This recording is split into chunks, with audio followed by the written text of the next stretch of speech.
All right, welcome everybody. And today we are going to be lecturing on learning target 7. I can calculate the acceleration of an object. So step 1, hopefully you already watched the NHL hockey kinematics video. Step 2 is to watch this lecture and take notes. Make sure that you're writing down these practice problems as we go through them. And then step 3, you're going to go on to physics classroom and do an activity with acceleration. All right, so our daily review problem for today. I want you to sketch this graph into your notes, and I want you to draw in the following scenario. So starting at 2 meters per 2 seconds, going towards home for 2 seconds, and moving away from home for the last 4 seconds. So pause this video, draw your graph, and then come back when you're ready. All right, so what should our graph look like? So if we are going at 2 meters, if we are going at 2 meters for 2 seconds, you'll see that we come across here. We're up at our distance of 2 meters. We're going to 2 seconds. So remember now, going towards home for 2 seconds. So that means we're going to have a negative slope. We're going back towards our distance of 0. So for 2 seconds here, we're coming on home. And then now we're going to move away. So we're going to have that positive slope for 4 seconds. So 4 seconds going up. And that's what our graph should look like. All right, so let's get going into some practice problems for today here. So your first problem that we're going to work on is right here. So let's read through it. Leah is water skiing. She tries to go on one ski, but her foot turns sideways and she wipes out. She skids along the lake at a velocity of 36 meters per second and takes 6 seconds to come to a complete stop. What is her rate of acceleration? All right, so we're working with our acceleration equation, and in case you forgot, acceleration equals v final, so our final velocity, minus our initial velocity, vi, all over time. So that's our equation we are working with. So let's start out with step 1, identifying our given information. So we know our initial velocity is this 36 meters per second here. That is what we are starting at. Now, what's our final velocity? Well, it says it takes 6 seconds to come to a complete stop. So that means it's going to be 0. Now let's figure out what our time is. It says that it takes 6 seconds. So that's our given time. So we write in 6 seconds.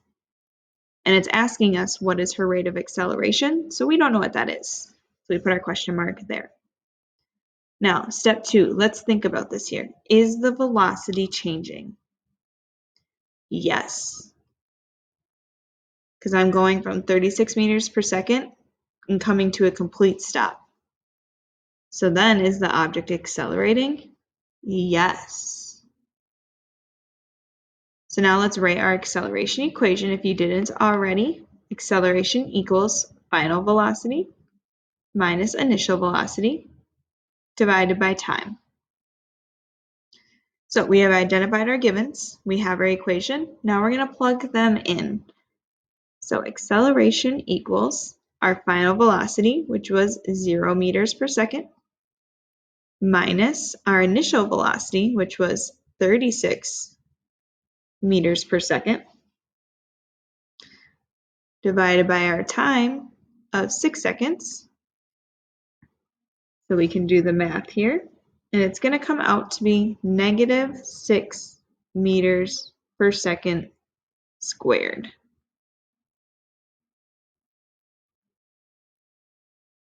All right, so that's our first answer for this problem. So now let's take a look at our second problem. George recently won the Kentucky Derby. After the first 20 seconds, he was sprinting at a rate of 27 meters per second.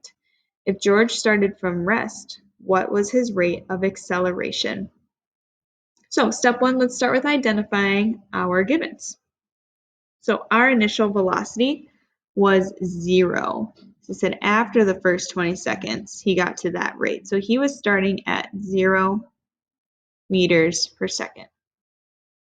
His final velocity after first 20 seconds, he was sprinting at a rate of 27 meters per second. And now our time. Well, it says after the first 20 seconds, so that's our time there.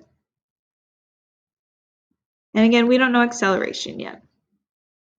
But now we can think, is our velocity changing? Yes, our speed is changing. So is our object accelerating? Yes, it is. And now let's write in our acceleration equation again. Acceleration equals final velocity minus our initial velocity divided by time. So now we can substitute in our numbers. So acceleration equals our final velocity of 27 meters per second minus our initial velocity of 0 meters per second and divided by our time of 20 seconds. So when we do the math, 27 minus 0 is 27 divided by 20 comes out to be 1.35 meters per second squared. And remember, this is our units for acceleration. So again, answer is 1.35 meters per second squared. All right, I have one more problem to work out with you. Miss Loso is going to Chicago to visit some college friends. If she drives for 6 hours at a constant speed of 70 miles per hour, what is her rate of acceleration?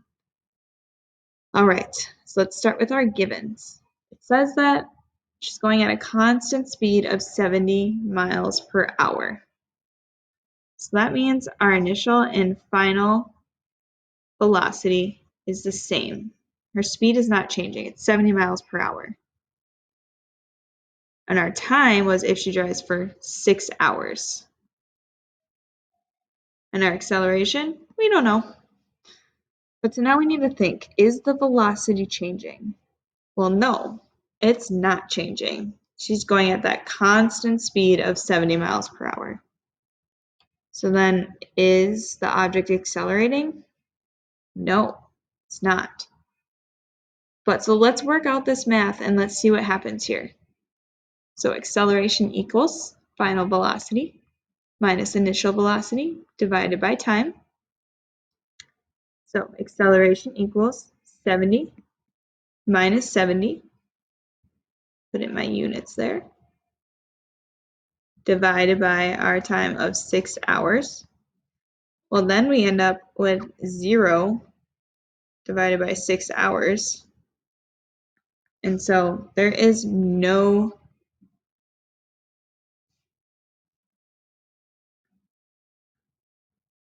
acceleration here because we're going at that constant speed.